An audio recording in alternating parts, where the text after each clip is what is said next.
Hello, everybody. Welcome to another installment of Show to V with Mike G, the show of Single Malt Scotch, the San Antonio Cocktail Conference 2017, women's rights, Trump, Chicago, LA, lots to talk about. And this great chat with Auchentoshan Single Malt Whiskey U.S. brand ambassador, Robin Nance. You know, Robin is someone that I did not know before this chat, and I felt I learned so much about her as an artist, so much about her as a person. But really, right now, it's a very contentious state in America, so to speak. Lots of people finding ways to separate each other and finding ways to marginalize other races, other sexes. Feels like misogyny is kind of all around us, and it's great to have someone like Robin, who is such a respected authority in whiskey and such a great mind in the game, talking about these things, talking about sexism, talking about women being harassed behind the bar. So I hope you guys enjoyed this chat with Robin Nance.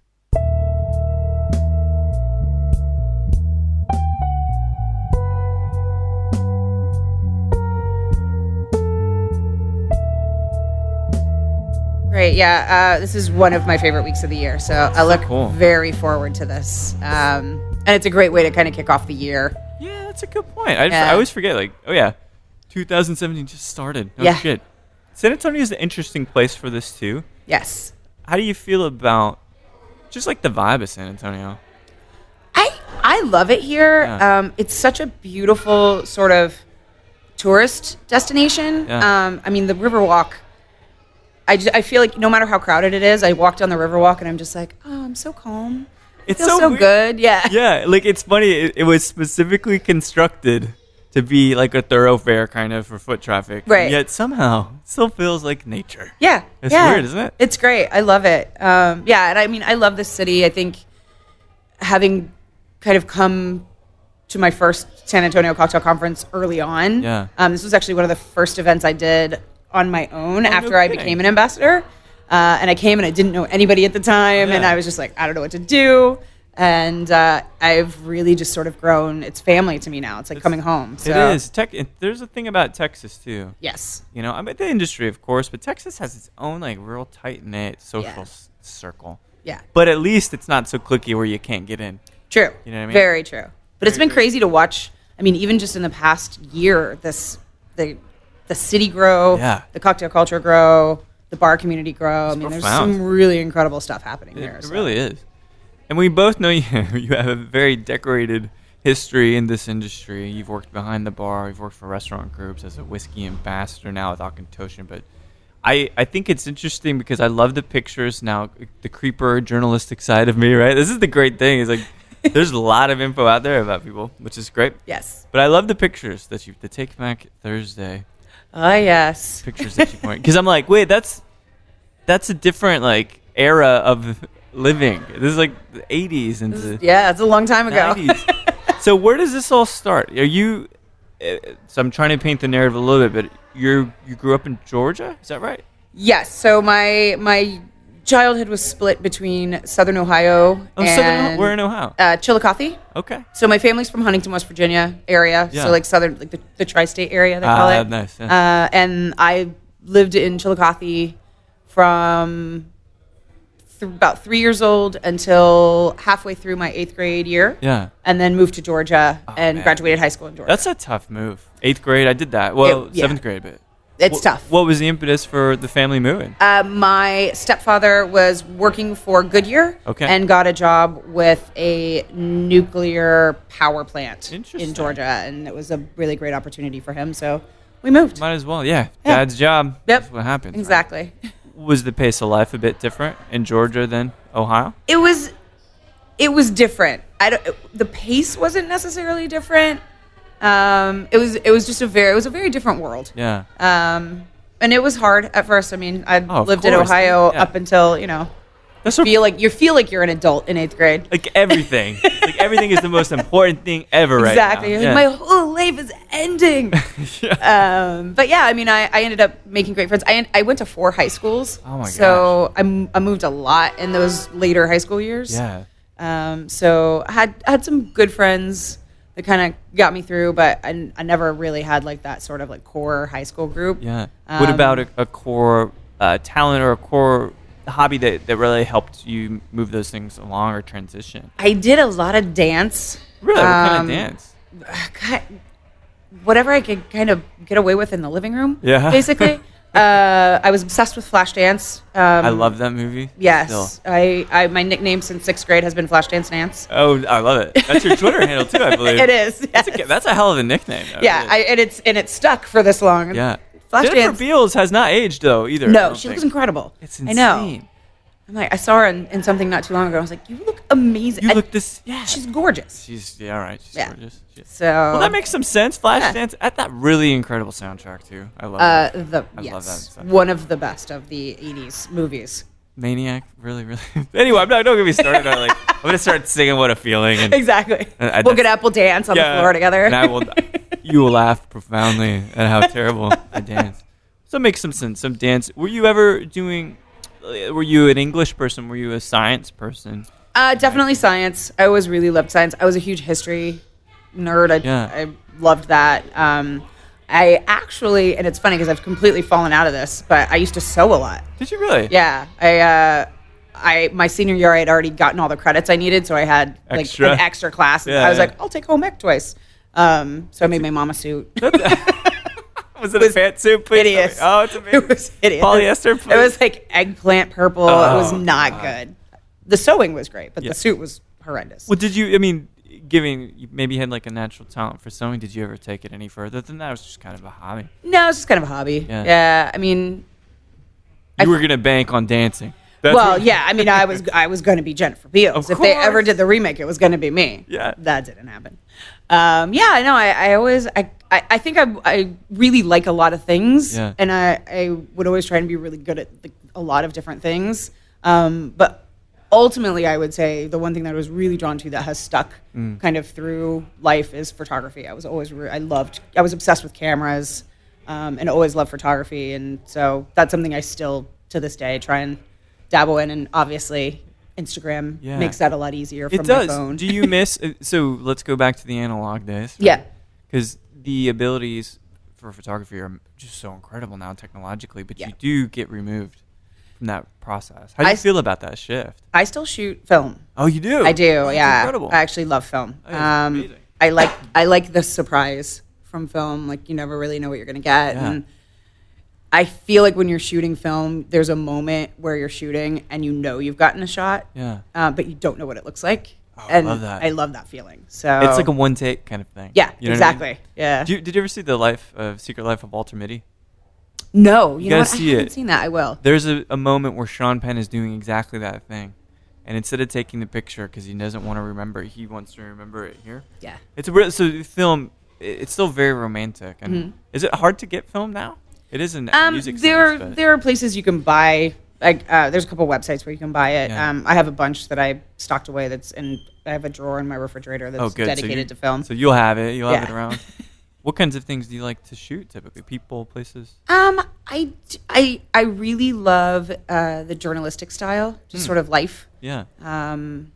I shot a lot of like series of homeless people on the street, like sitting down with them and finding out their story, and so I did a lot of that for a long time. Where was this still in Georgia or had you? California. Yeah. So I was in California at this point, but yeah, I think just really interesting things. I love shapes and architecture, but I like really interesting faces.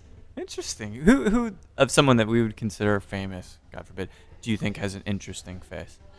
That's a really good question. I'm trying to think. There's so many. Yeah. I like faces that tell a story of their life.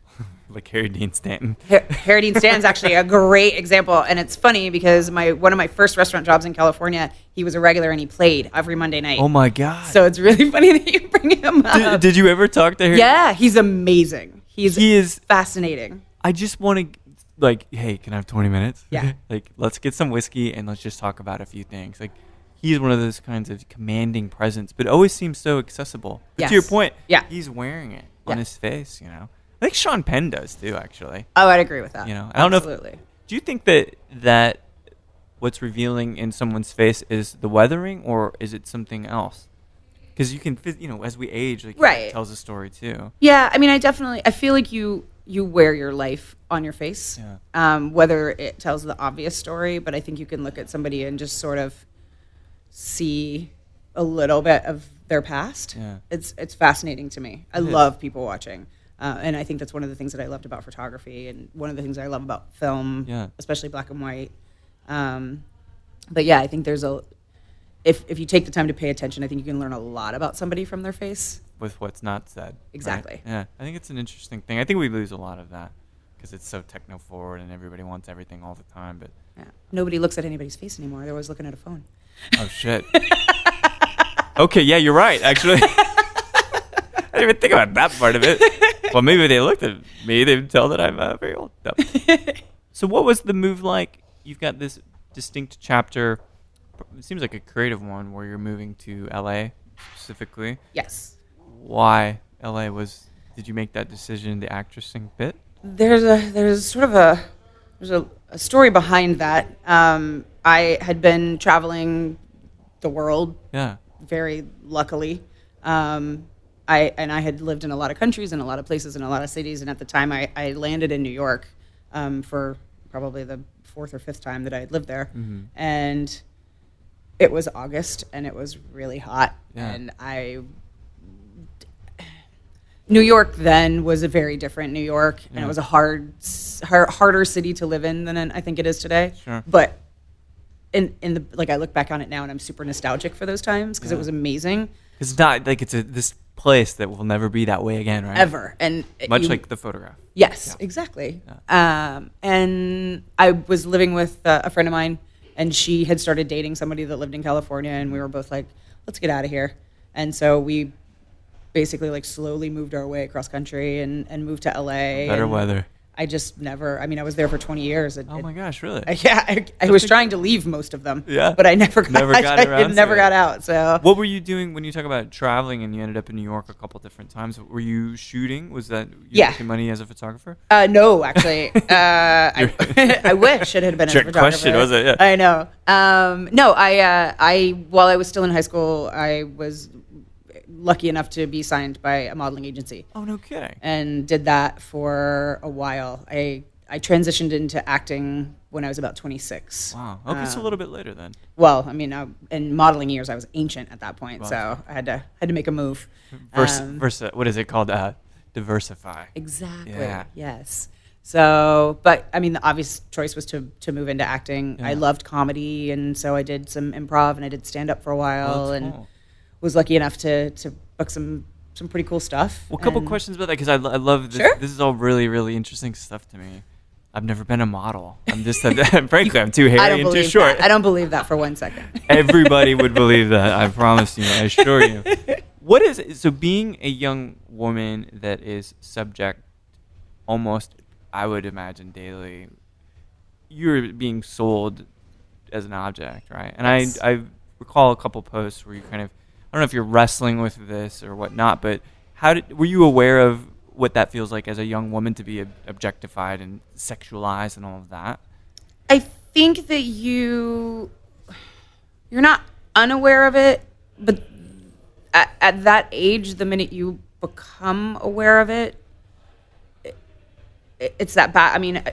I came from a single parent home. Yeah. There was no way I was going to college. That wasn't in the cards. Right. And so it was like, great, what do I do?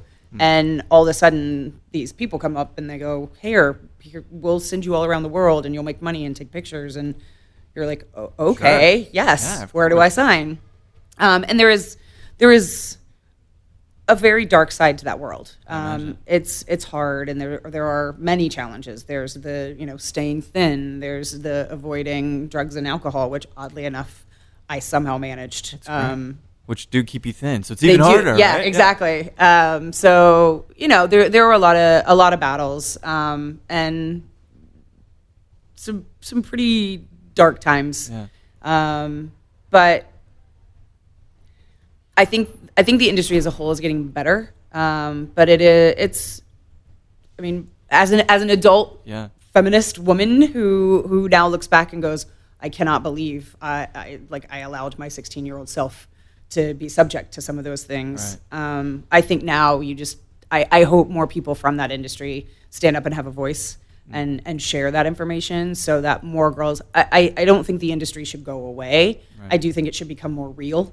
I think that the images that we see aren't realistic. Oh, absolutely not. Yeah. So I feel like the battle's being fought and it's getting better and better. And I think, hopefully 10 years down the road, you'll open a quote unquote fashion magazine, if magazines are even still around. Hard to say, right? It's very hard to say. But I think you'll start seeing more and more people that look like we look, as opposed to these completely unattainable. Willowy, yeah. It's a weird aesthetic for me. I don't quite appreciate it.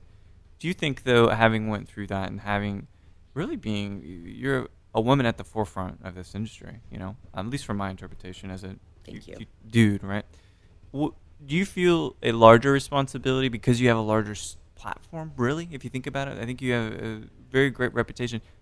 Is there any obligation that you feel internally to make sure that women understand what these situations kind of look like and that they need to talk about them? For me, I feel like I need to do that, but I think I do that for me. I hope that I can have a voice and help someone, even if it's one person that silently hears something. It's not for everybody. I don't think there's anything wrong with not talking about that. I think I like to be very open. I like for people to know who I am. I think it's important for me to share those stories. I've had a lot of people come to me and say thank you for sharing that, and a lot of it has been self-healing. It was never intended to be this, hey, let me help you or let me talk about this. It was really just me needing to put it out there. Sometimes you just have to write it out and get it out into the universe, and that's, social media gives us that platform, and that was what worked for me, and it's helped a lot. It's honestly like just getting it off your chest, sometimes just saying it out loud, whether it be typing it out loud or saying the words. I think it's important. I mean, not everybody's ready to share their story. I don't think so. Yeah, you're right. I mean, it's interesting, these kinds of conversations with people, there's varying levels of transparency. There's varying levels of hurt. And we have to say there's some psychological element to like talking to somebody in this kind of way, in a very, very personal way. But some people are really open. They're ready to get it out there. Yeah. And some people are not. And so you're right. It takes all kinds. Yeah.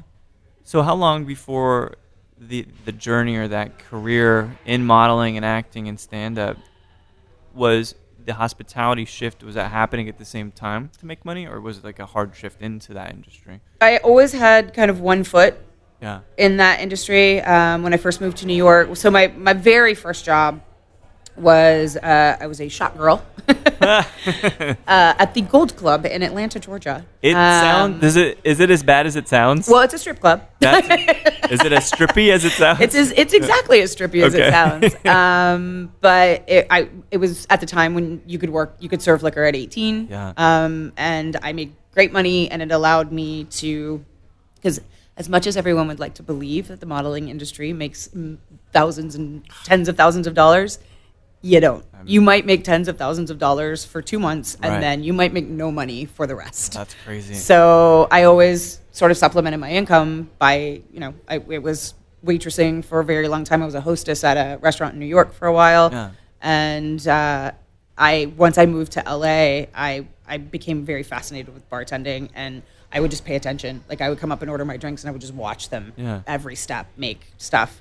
And one night, a bartender didn't show up, and the manager came out, and he's like, "You ready? Let's do this. Let's do it." And I never came back out from behind the bar. That's incredible. What year are we talking when you kind of first started doing that? The bartending would have been probably 94-ish, 95-ish. Is it safe to say it's a profoundly different industry now? Yes. Different world? The advice I was given on that shift was, when in doubt, make it red. I don't think that advice plays in today's cocktail world. No, it's blue or green now. Yeah, totally. Just different colors. That's funny. I like that. would imagine the red wasn't Campari. No, I believe it would have been cranberry juice from the gun. Ooh. Or grenadine, and not house-made grenadine. Oh, God. Good old... syrup factory. Yeah, friend to Rose's Lime grenadine. God, yeah, it's different time. I mean, people are different now. I mean, it's got to be interesting for you to have seen this thing, this like kind of weird thing, cocktail culture evolve. Yes. And turn bartending into a lucrative career. Absolutely. Did you ever see that coming back then? No. I think it's fascinating, though, that it took the turn in cocktail culture for bartending to be considered a lucrative career, because it was a very lucrative career. Oh, it's a good point. Yeah. Prior, it just no one was paying attention to it because we were, we were all just in nightclubs slinging, whatever. But I think I love that. I love that it is now looked at as a very respectable career, because it's an incredibly respectable career. I think the knowledge part of it, right?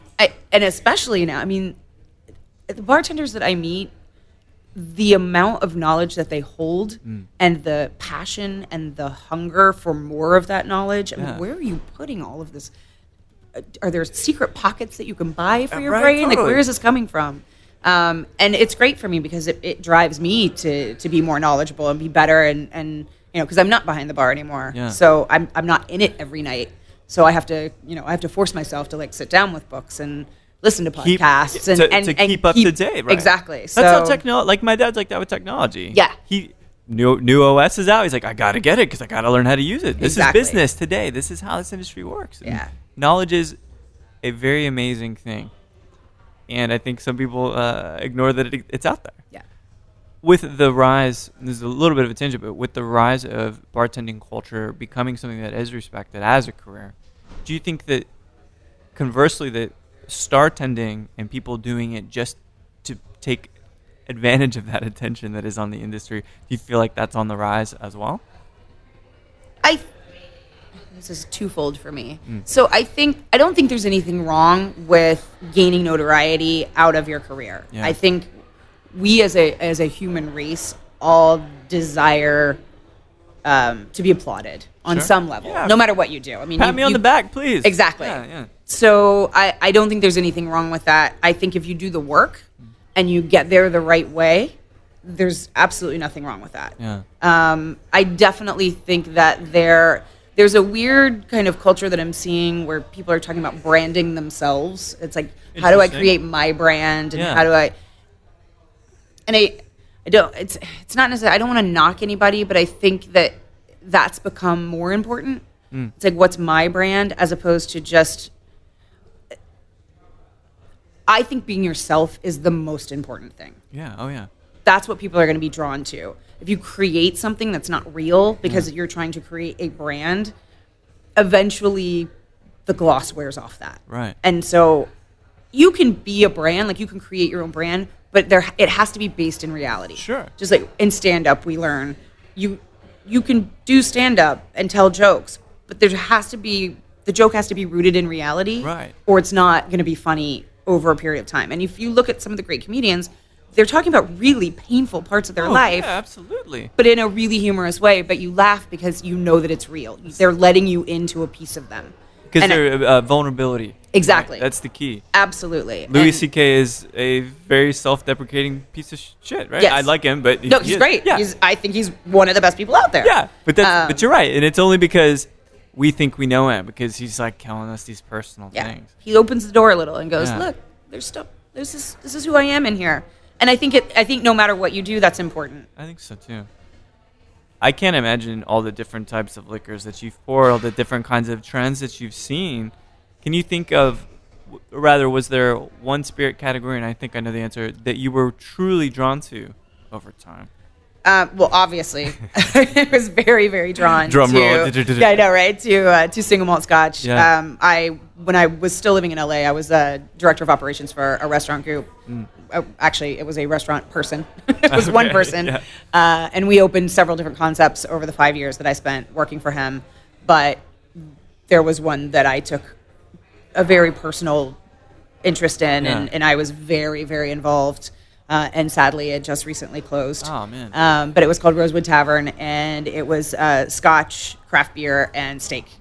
And it was just really great venue. But buying the Scotch to fill those shelves, I just became fascinated. So much, right? So much to learn. There's so many, and I was an Irish whiskey drinker, and so obviously it was a natural evolution for me to move to Scotch. But as I started learning about it and tasting through it and doing trainings with the staff, and there was just something there, and I latched onto it, and I fell in love, and obviously seemed to work out. There were favorites, which ultimately worked out really well for me. Which is a great thing. Yeah, it was great. Well, when I think about booze, and we're kind of both in different elements of it, but was it a thing when you were growing up? Was there safe drinking and like kind of responsible drinking? Was it even around? Not really. Like, my mom never really drank. I mean, every now and then she'd go out with her girlfriends and have like a margarita. Sure. But it wasn't something that was in our house. Yeah. And I didn't really drink in high school. I think I got drunk with my friends one time in high school. So it's totally a self-discovery thing. Yeah. That's great, yeah. Yeah. Because you have a good kind of like a positive relationship of learning with it. Absolutely. Can you think about, like, in terms of flavor and things, what you were drawn to about Scotches, single malts particularly? I think I love what happens with barley, like the base of. I love barley. I love spirits that have barley in them, that it's made from them. There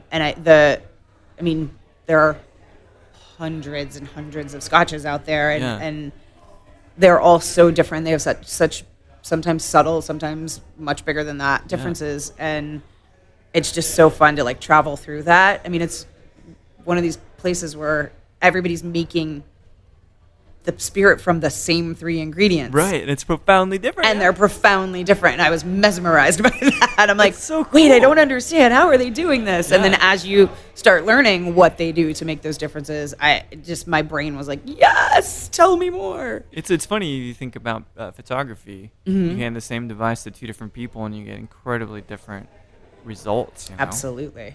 So how long was it before you shifted into an ambassador role, like finally stepping out from behind the bar into traveling the world, talking about whiskey, I presume? I don't know. But yes. I feel like my life came full circle. I traveled the world for a long time and then sat still and then traveled the world again. That's a wonderful way to look at it. That's continuum. So I left my position with that gentleman that I was working for, and my dear friend, Johnny Mundell, who is now our Suntory whiskey ambassador on the West Coast, who I met on opening night of Rosewood Tavern. Oh, nice. And we've been friends ever since. But I left to open a tequila bar, which he likes to call my Bobby Ewing years. Bobby Ewing? Yeah. Okay. He's like, we all thought you were dead, but you turned up in Chicago later, and we realized you had just been in the shower the whole time. And now we're all real disappointed with you. Exactly, do it over. Exactly. Do it over. So did that for a while, and then just woke up one day and was like, I gotta go. Yeah. I've had my time in LA. It's time to go, and packed up everything and moved to Chicago. Why Chicago? Not that it's not great, but yeah, I kind of picked 3 cities and was like, maybe these 3. And a friend of mine, my best friend, had moved from LA she was from that area, so she moved back to Chicago.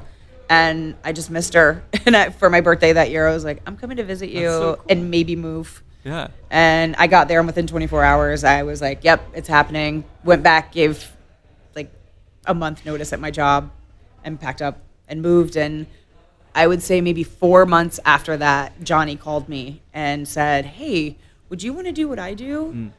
And I was like, what exactly do you do? Because I was like, I know you're an ambassador, but I don't know what that means. Age-old question. Exactly. And I interviewed and did not get the job. Oh. Yeah. Really? Yes, did not get the job the first time. And then it turned out the other person they hired, I think they got another offer to do something that they were more passionate about. Yeah. And they called me back, and they were like, hey, do you want to come back? And that was 4 years ago. That's incredible. So only 4 years. Yeah. That's a chapter. Yeah. Oh, that's great. I mean, you feel like your ability to do stand-up, your ability to capture the world, to travel, do you think that prepared you pretty well for this kind of role? I definitely think having sort of a public speaking background helps a lot. Yeah. I still get petrified every time. The thing I always say is the minute I'm not nervous, I feel like that's when the passion's faded. I feel like anything you're really passionate about, you want to be good every time, no matter how many people are in the room, no matter who you're talking to. And so I think the day that I'm not nervous is the day that I will get nervous about losing my passion. Because anxiety is, we feel it has such a negative connotation most of the time, but it is a positive thing too. It drives us to perform. You know? Do you think that it's there's so many things, like so many different ways to take this chat, and Scotch is an interesting one. So this recent chapter with Auchentoshan, which is one of the greatest words I've ever heard. It's just fun to say. It is fun to say. You know? And how did you or rather give me, because I haven't had much of it, as a guy who likes whiskey, bring me into it. Say, like, this is what you might like about Auchentoshan. The thing that's beautiful about Auchentoshan is either Toshan. I'm just overpronouncing it. As long as you drink it, we don't care. The thing that is really beautiful about it is it's a great beginning of the Scotch journey for people. Yeah. Even today, as popular as whiskey is, and as many people that are, even consumers are so educated and excited about the world of whiskey, there's still that sort of dark cloud of all Scotch is super smoky and peaty and heavy. Sure. Like mezcal too, right? Like exactly. Total misconception. And it's not.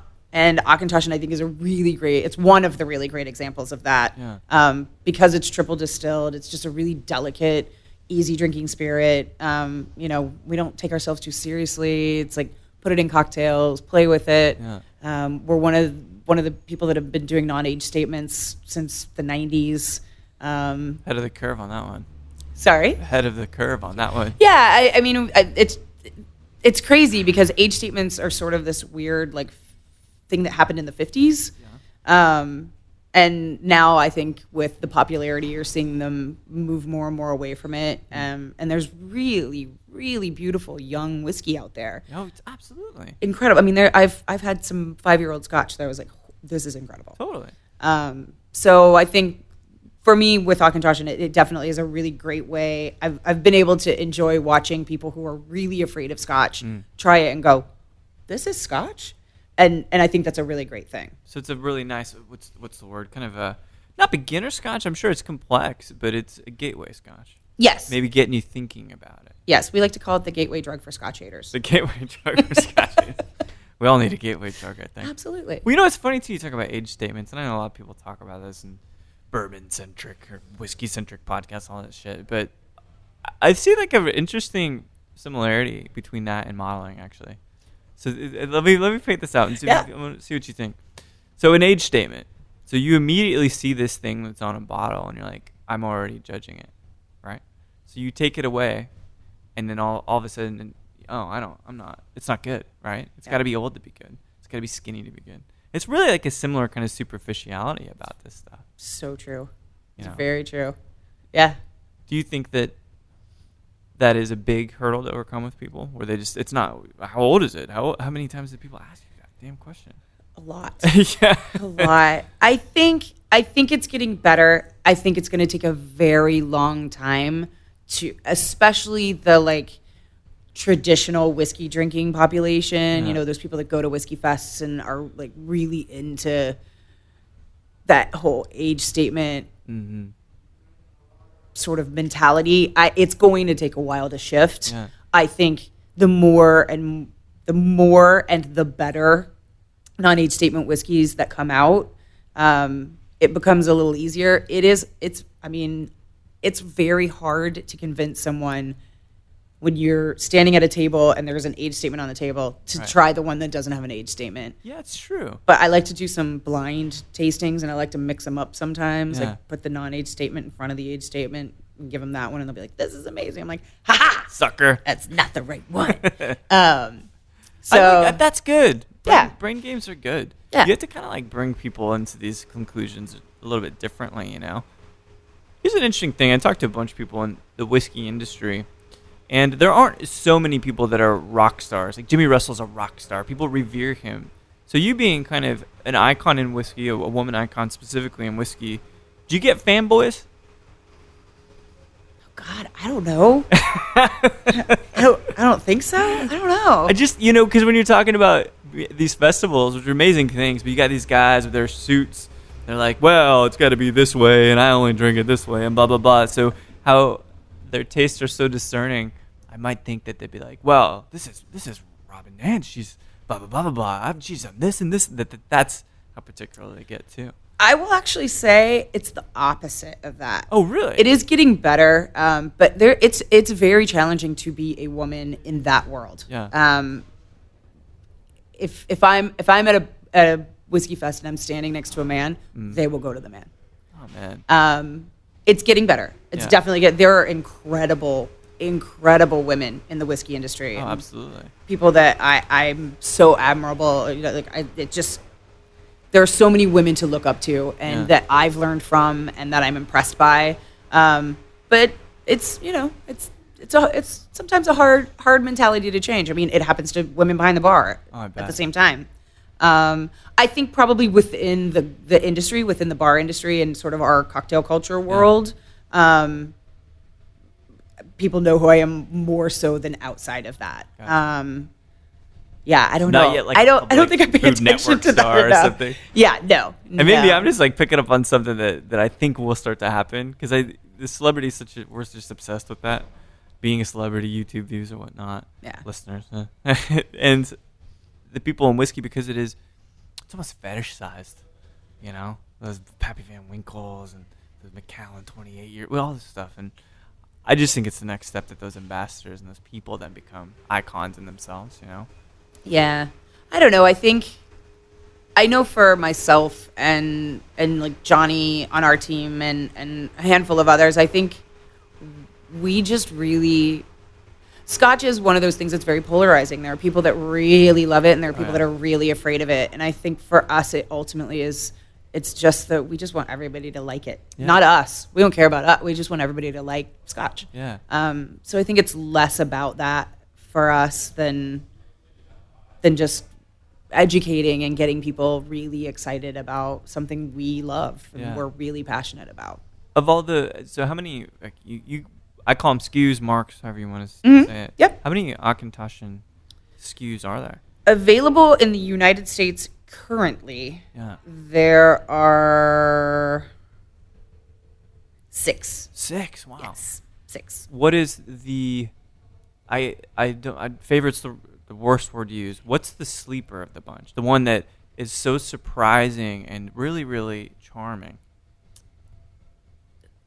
Oh gosh, that's such a hard question to ask. Which is your favorite kid? No. I actually do have a favorite child. If anybody tells you they don't, they're lying. No, I like them all for so many different reasons. Yeah. I will say I have a very emotional attachment to 3 Wood. Okay. Because it really is ultimately how I ended up getting this job, and I love this job so much. And it was because Johnny was sitting in my bar, and the bottle kept going across the bar, and he was like, "Who are you? No one knows who Auchentoshan is. Why are you pouring bottles of it in front of me?" And that's ultimately what led to him suggesting me for the job. So I definitely love it, but I really do. I love all of the Auchentoshans for different reasons. I love all of the Scotches for different reasons. I mean, all of them. There are so many. We have Glengarry in our portfolio, which is really a sleeper. I mean, so few people know it, and it's really beautiful. And then, we've got Bowmore and Lefroy. So it's really hard to say. It's a lot of stuff. Yeah. I mean, it's great stuff. Good team, Yeah. I mean, it's not bad. It's all right. I have some good choices. You got a lot of good choices. It's not terrible. So when you talk about this kind of mix, you're traveling, you're really still working with art, because whiskey is absolutely art. It's creativity. It's all these time and place kind of things, like the photography. Not a huge dissimilar. It's not too disparate. I think that the two sides of you in this case, it feels like they really merged, Yeah. So when it comes to the artistic piece, the photography, you think that's ever going to take over and be the single job, the single occupation for you? It was very briefly when I was still in California. I think that makes it sound like a negative, and it's not a negative. a lot of the people in this world are very creative, but we're also so passionate about being creative that it's like I want to do the best at everything that I'm passionate about. Yeah. And I think as much as it would be great to do photography as a job, I think it would be an incredible job. I don't have hobbies because I just get really passionate and I'm like, I'm going to do this. All in kind of thing. Yeah. And so it's kind of nice to go, you know what? No, photography is going to be my hobby. Wow. Set some parameters, some guidelines. Yeah. And I mean, this is my career. This is the place where I feel the most comfortable, and I love the world that I'm in, and I'm excited to see how it evolves. So I think career is whiskey and hobby is photography. It's a good line to draw. Some people, they don't understand that. It's hard. It is. You can put your foot down about some things. Yeah. Tinkering in a studio with a keyboard does not make a career. Only imagine. It's not that way. Well, so I've got one other question for you. And then you've got probably some other San Antonio festivities to partake in. But I'm really interested, and I've been asking this question lately. I mean, eventually I'll stop prefacing it. But you're at your favorite bar, sipping your favorite, whatever, whiskey, 3-wood, whatever it could be. And anybody living or dead could be sitting next to you just to have a chat with. Who would you love to exchange a chat with over a nice whiskey? I ask myself this question all the time, and it's so hard. It is hard. I would say it's a pretty solid tie between Nina Simone and Jeff Buckley. Oh man, you don't want to give Buckley booze though; he'll kill himself all over again. Maybe he could have a club soda. That's fair. Oh man, yeah, it would be really. He seemed like such a tortured guy. Yeah, you know, and his career kind of was bustled up through LA, right? Yeah. Yeah. Did you ever catch him? No. Sadly, no. Makes me. But Lover, You Should Have Come Over is probably one of my favorite songs ever. That song breaks my heart. It's a beautiful song. But in the best way. Yeah. It's lovely. Well, Rob, I really appreciate you taking the time out. It's a cool week. It's a lot of cool people in town. It's really been a pleasure. And it's not Chicago in the winter. That's right. Well, I'm a little upset about that. Yeah. This is very anomalous. Like it is. It's the second week of January and it's almost 80 degrees. Yeah. The summers already suck real bad here. Yeah. If this is any harbinger of how the summers are going to be, I'm going to Chicago. We'll just switch. Summer. We'll switch back and forth. All right, that's good. Just take care of my dog and we're good. Absolutely. Done deal? Perfect. I have a dog. They'll hang out. All right, well, I'll take care of your dog. It's fine. Great. Sounds good. Robin, thanks so much for chatting. Thank you so much. Thank you.